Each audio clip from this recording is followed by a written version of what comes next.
Our second lesson comes from the third chapter of Colossians. I'm going to be reading it from Eugene Peterson's translation, the Message, because I think he is able to bring out the words of Paul here a little clearer. But if you're trying to read along with me in your pew Bible, all I can say is good luck, because his translation's a little different. So hang in with me here, please, all right? This is Colossians chapter 3, reading verses from out of this passage, verses 1 through 10. So Paul says, if you're serious about living the new resurrection life, if you're serious about living this new resurrection life with Christ, act like it. Pursue the things over which Christ presides. Don't shuffle along with your eyes to the ground, absorbed with the things right in front of you. Look up and be alert to what's going on around Christ, because that's where the action is. See things from his perspective. Your old life is dead. Your new life, which is your real life, is Christ in God. He is your life. And that means killing off everything connected with the old way of death, sexual promiscuity, impurity, lust, doing whatever you feel like, grabbing whatever attracts your fancy. That's a life shaped by things and feelings instead of Christ. It wasn't long ago that you were doing all that stuff and not knowing any better. But you know better now. So make sure it's all gone for good. Bad temper, irritability, meanness, profanity, dirty talk. Don't lie to one another. You've done with that.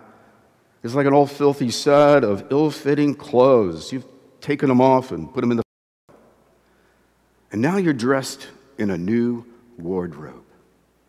And every item of your new way of life is custom made by your Creator with his label on it. All the old fashions are now obsolete. This is the word of the Lord.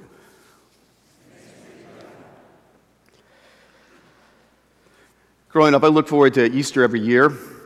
When I was little, I was looking forward to my Easter basket that was filled with candy, especially those chocolate-covered marshmallows, the little bunnies, man. I went for those. When I was older, what I got was new clothes to wear to church. And it usually meant that I would get a new sport coat and a tie to wear. My best memory is the year when I got this multicolored Madras plaid sport coat to wear to church on Easter. And man, it was cool. It was cool in those days. I was cool. Yeah, I really was. Candy and clothes were all that I really knew about Easter. Problem was, that's all I knew about Easter. I'm sure the minister in my church talked about Christ's resurrection, but I just never listened to what he said, and it meant nothing to me at all. And maybe this is because on Saturday nights during high school, I'd go out and get drunk with my buddies and then show up in church the next day. I really wasn't listening to anything that was being said. I was a Christian, but I was a cultural Christian, in name only. The only faith I had was superficial, and it was all on the surface, and it didn't really go any deeper at all. And so when I went off to college, whatever I had on the surface quickly wore off. Joined a fraternity in my freshman year, and I started continuing the partying and the drinking that I so much enjoyed when I was in high school. And like a lot of guys my age, I never went to church. I was free to live this great life, do whatever I wanted. Whatever I had of religion, it wore off real quick. And it was far different than what Paul's talking about here in our passage when he speaks about the clothes that we wear, these Easter clothes. He's describing something that doesn't wear off. It goes too deep inside of us. It's so real. He tells us about this new life that transforms who we are and gives us the real freedom to live life. Midway through my freshman year of college, I went out on a Saturday night to drink with my fraternity brothers as usual. And Drank all the way up until about 3 a.m. in the morning and came back to the frat house. I thought I'd be the last one to turn in that night, but there was another one of my fraternity brothers still up with his light on, playing some music, and I walked into his room and started a conversation with him. Took the conversation in a direction unexpected. And what he told me changed my life forever. He began to share with me about Jesus Christ. Well, that was the first time I'd ever heard that name in that fraternity house, except as a cuss word. But what he shared was about what Christ had done in his life. He shared that he had come to know Christ's love while he was in high school through a ministry called Young Life. And as he shared with me that night, something reached me that had never reached me before. Even in my drunken state that night, Christ came to me. The risen Lord was really, his presence was in that room that night. That's the only way I can explain what happened, because there was a supernatural awareness of love in that room that night. The risen Lord tore down all the barriers in my heart and just filled my heart with a joy that I had never experienced before. My life would never be the same from that point on. I shed the old clothes of living for myself and the partying and the drinking that I had taken on. I was now free, really, to live. What Jesus offers us is more than just a new way to be religious. That's not what I got into. James Bryan Smith, in his great book, The Good and the Beautiful God, tells us that we need to help rid ourselves of false narratives about God, the images we have about God, that God is a God who's up there. He's always trying to tell us what to do and try to be good, try a little harder. And James Smith says, no, that's not the way we have it in the Christian life. It's not like we put on some straitjacket that forces us to behave and be good. Our Easter clothes are not a straitjacket, because the transformation that Christ brings into our hearts is something that happens on the inside. It's a radical kind of new way of living from the inside out. There's an old saying that clothes make a man or a woman, you know? You can bring up an image like James Bond dressed in a tuxedo, right? Or Marilyn Monroe in a low-cut dress. Now that's an image, but it's all on the surface. There's nothing of any substance. What Christ does when we're clothed in his image is it goes deep within our hearts and transforms us, remakes us in the image of Christ himself. You know, transformation is something we believe in our mission statement. But what does transformation mean? Well, it's something like with the change that happens in the old fairy tales that we grew up, learning. Fairy tales are always about change, about how a peasant Cinderella is turned into a beautiful princess, or a frog, an ugly frog is transformed into a prince, or a horrible-looking beast becomes a magnificent king. Or the story of Snow White. She's put in this deadly sleep for forever and ever, but she wakes up and becomes a wonderful queen. The resurrection story brings about such a change, except for, in contrast to fairy tales, this is a true story. It actually happened. It really happened once upon a time. But it's kept on happening on and on ever since. Not only did the resurrection story happen 2,000 years ago, it's been happening ever since in the lives of those who open their hearts up to Christ. The Indianapolis Star ran an article last Sunday on Easter that was entitled, "Not Just Recovery, but Transformation." It's a story about Dwayne Allen. He's the Indianapolis Colts tight end, and the change that's happened inside of him. Last September, Dwayne was given an invitation by one of his teammates, the backup quarterback, Matt Hasselbeck, to join his kind of mysterious secret club that he had. Well, Hasselbeck's secret club turns out to be that you download an application on your smartphone. It's Daily Bread, and you get it every day on your phone, except on Alan's phone, he never read it. He never opened it up. And they had a policy that if you didn't read the devotional, you got charged $1 every day. Well, Alan was racking up some bucks there that was given to a worthy charity because he never read them. Until late October, and he finally started reading them, and his heart started opening up and warming to this whole understanding about Christ and his life. Later on, Hasselbeck gave Alan a book to read called How Good is Good Enough by Andy Stanley. He started reading that book, and then one day, last January 8th, Dwayne's heart opened up for the first time for Christ to come in. He experienced a transformation with Jesus Christ. And this is what he says. Taking that step, submitting to Christ, was the most important thing I'll ever do, because now I have a purpose. On the outside, you're like, oh Dwayne, hey, you're the best guy ever. I can't understand what you're talking about. I had a lot of fun. I helped a lot of people. But again, I struggled inside, a lot behind closed doors. I struggled with pride and other things that were really starting to tear me down and were really beginning to weigh in on me. Christ, he says, was able to continue to reach out to him. He never gave up. He was always calling out to me, waiting me to come home until I did. And Christ was there for him. Dwayne Allen had grown up without a father, and he was continually in trouble all his childhood. Got kicked out of school so many times until in high school he had a coach that reached out to him and offered him to be able to play football and gave him a purpose to live rather than being in the gangs and destroying his life. It was a transformation, though, that he felt now that really gave him a true purpose.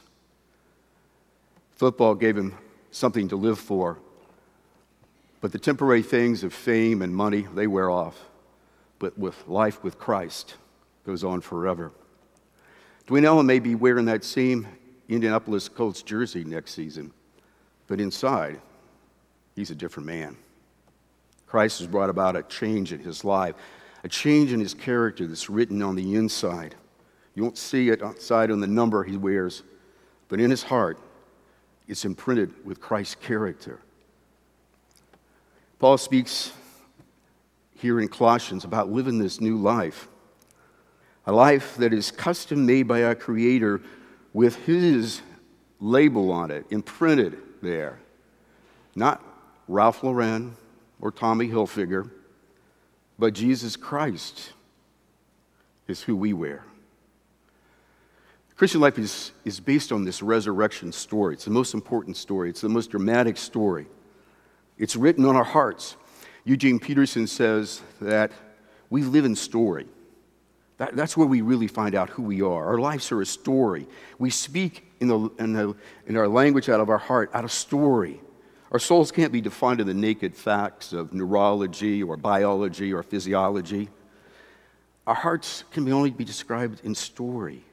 That's who we really are. If we want to understand what it means to be a Christian, we need to understand how do we live in this resurrection story? How do we have that imprinted on our hearts?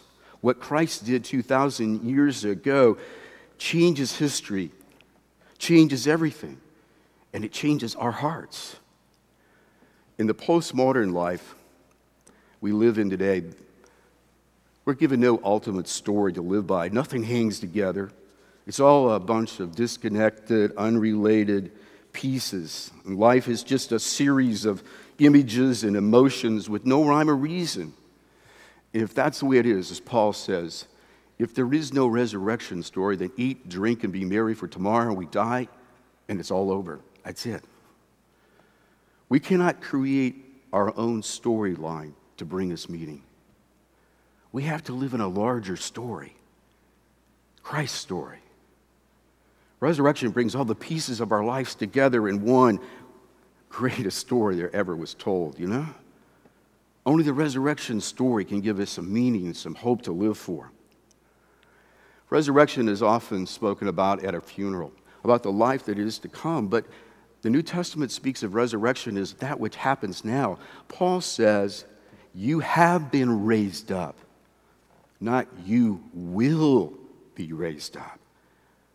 The resurrection has happened and it's in us right now.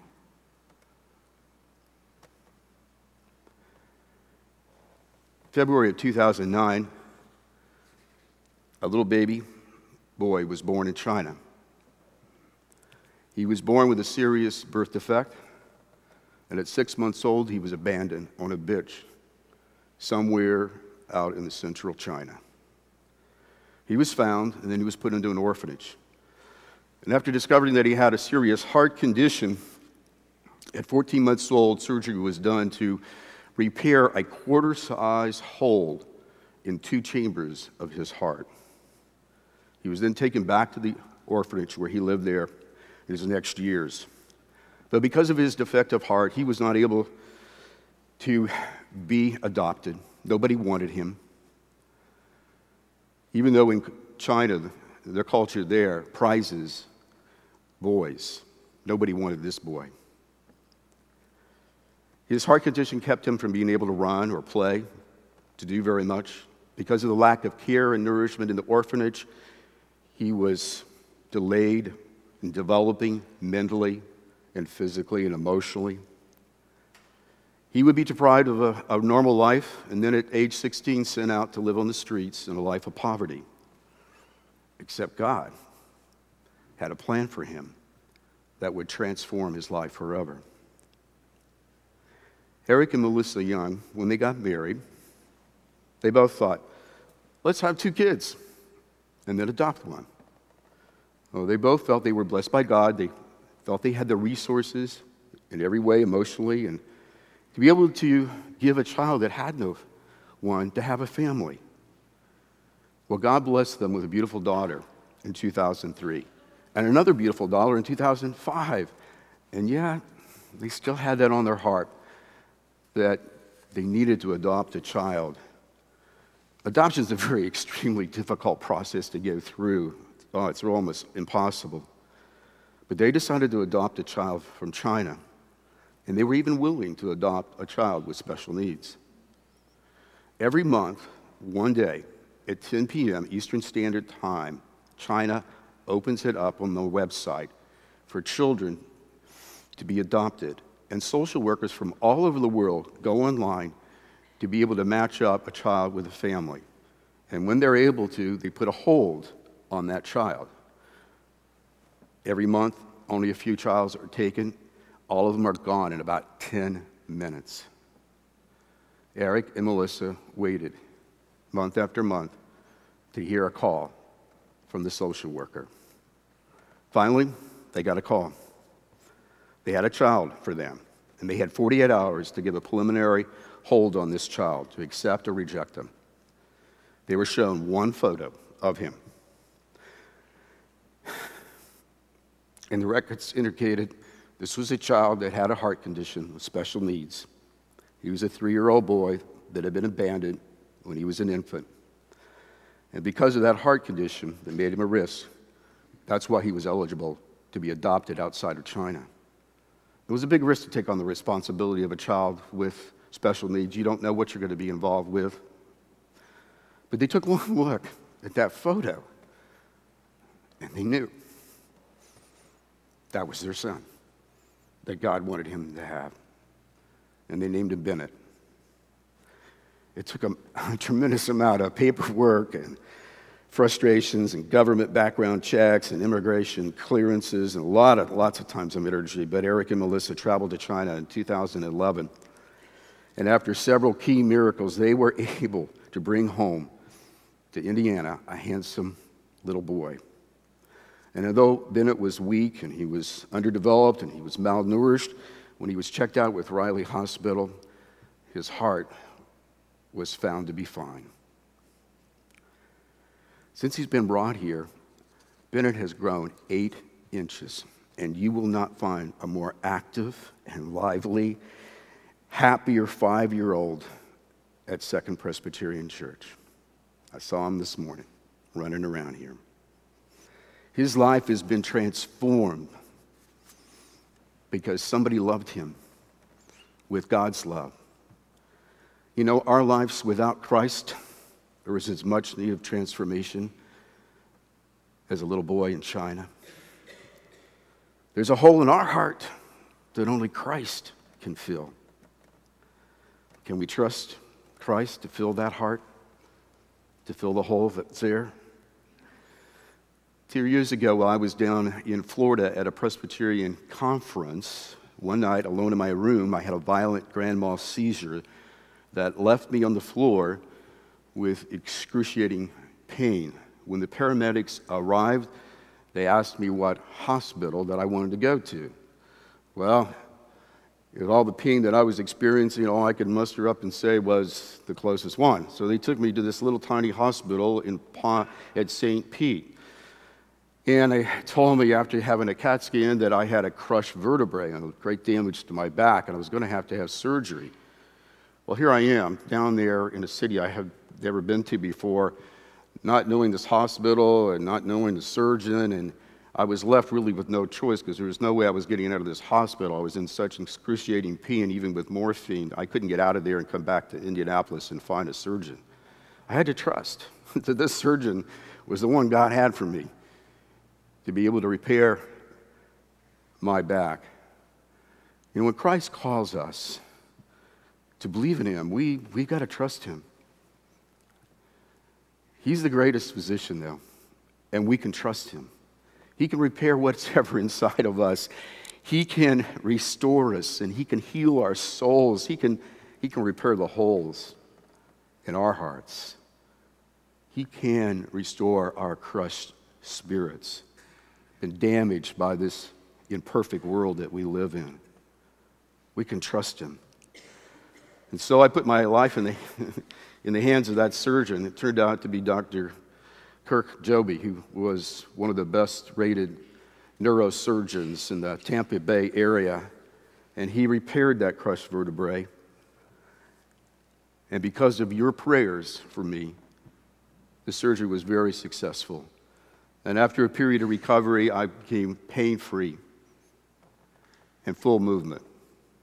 And I can prove it because I had to shovel a ton of snow this past winter out of my driveway. As a pastor, as a Christian, I want to keep my faith fully alive. I want, and I just pray that I can live my own faith out so that it's growing and Christ is more fully alive in me. I know some people today think that faith is something very private, something very separate from our daily lives, kind of reserved or confined to just certain segments of our lives, and, you know, like on Sundays.